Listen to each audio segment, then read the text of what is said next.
Eto, kao što sam rekao, danas imamo gosta uživo telefonom, gost koji je na terenu, a gost je Željko Peters, predsjednik uzgajivača arapskih konja. Željko, dobar vam dan.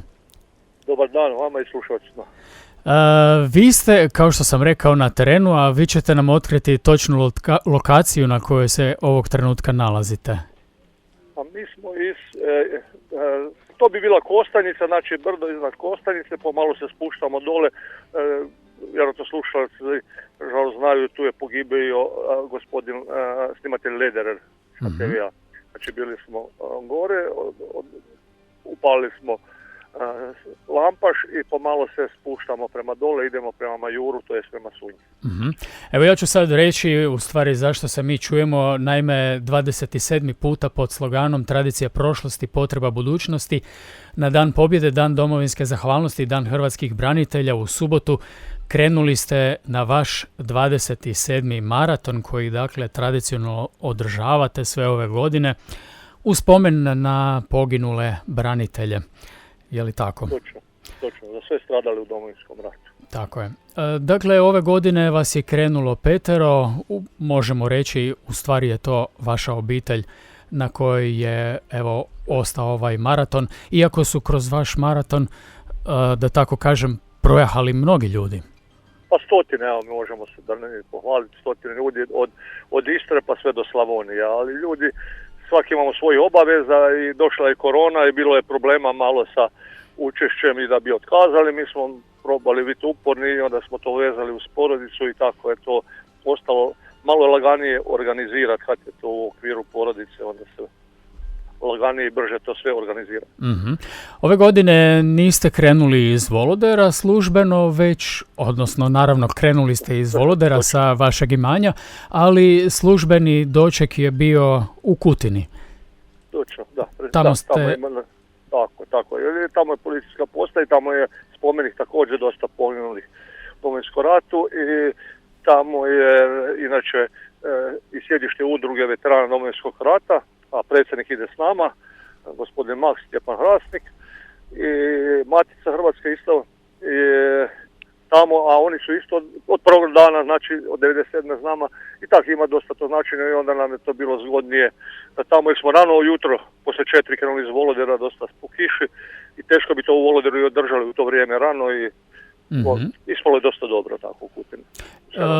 Da, spomenuli ste i kišu, ova godina nam je vrlo kišna i imali ste prilike, odnosno i jučer vas je vjerojatno pratila kiša, ali svih ovih godina ste imali priliku jahati po kiši. Je li vam to naporno i koliko vam to otežava uopće kretanje po terenu? Jer eto, moram reći, bio sam i sam sa vama, znam koliko je naporno po blatu i po kiši jahati, primjerice po zemlji koja je sva raskvašena. Točno, ugodnije kad nema kiše, da nema visokih temperatura. To je teško izbjeći u ovom 8. mjesecu kad mi, znači, uvijek krećemo tradicionalno 5.8. Kiše faktički znam svaki maraton, rijetko bilo da nije, ali dogodilo se, jednom smo išli pod rute pa me odmah to podsjeća, 7 dana nas se pratilo, od početka do kraja.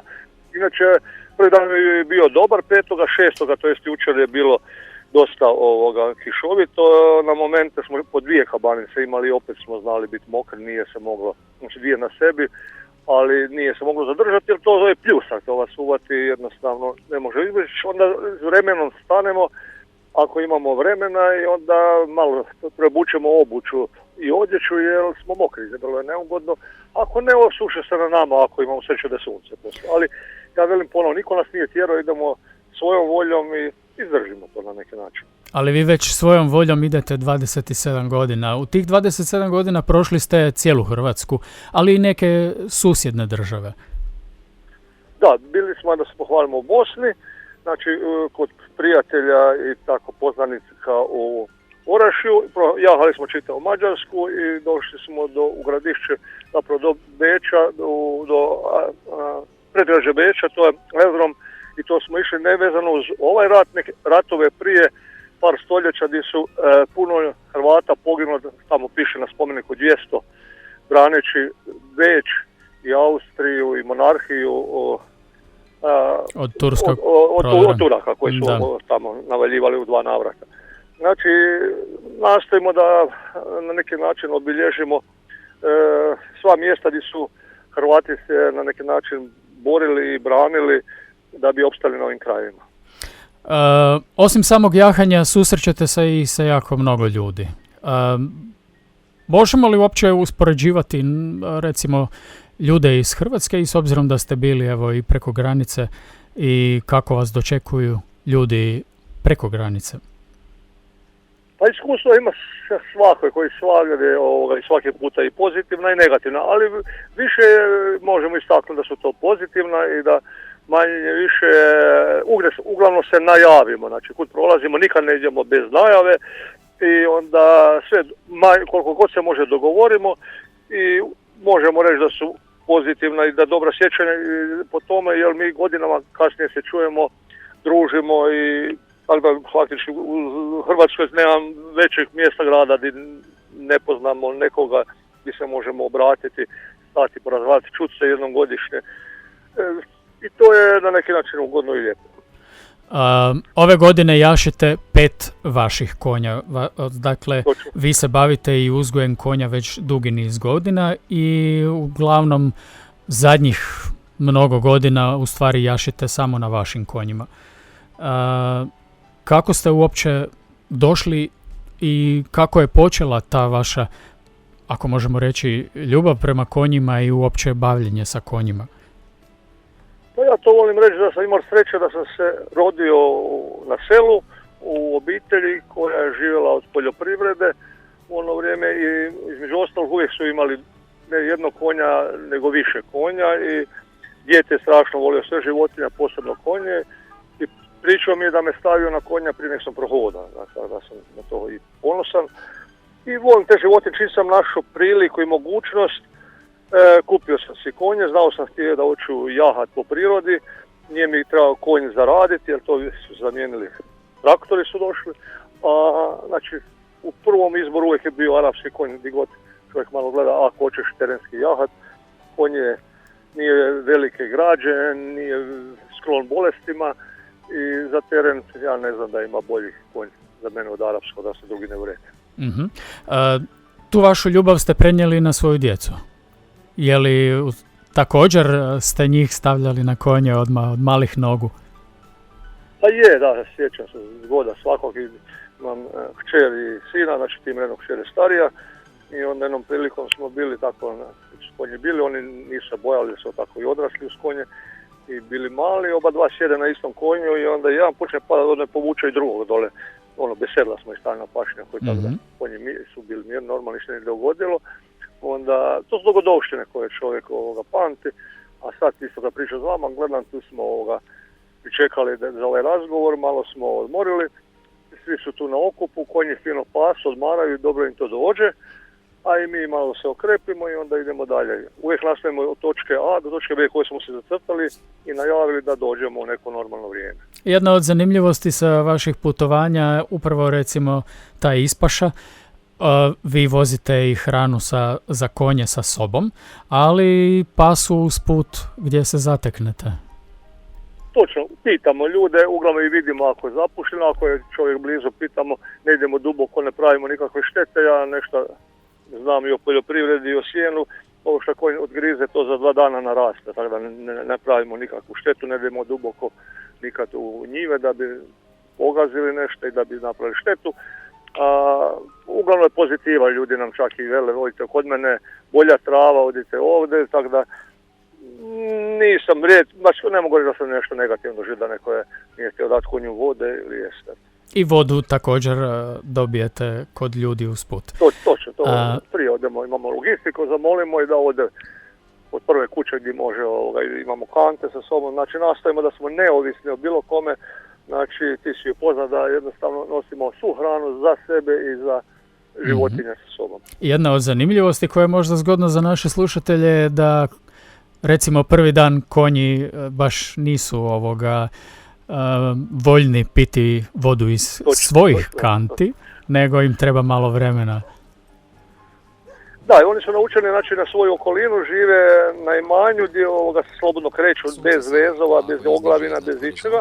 Znači imaju ogradu i znaju gdje je pojelica da piju vodu, upoznati su s time i onda ovo su ipak malo drugačije mirise od svih tih kanti, ili prije idemo ih operemo.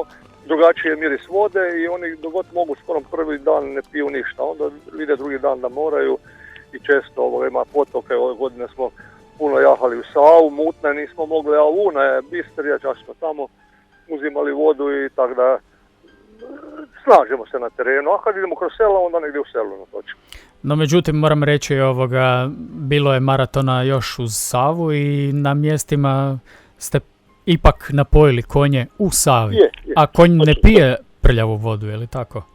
Pa ne, on ako i malo može birat, a bira neće, rađe će durat, jednostavno, neka su rekli ljudi, a di konj pijedu, može i čovjek. To bi trebalo i vjerovati da je tako. Recite nam, dokle danas jašete, gdje ćete noćiti?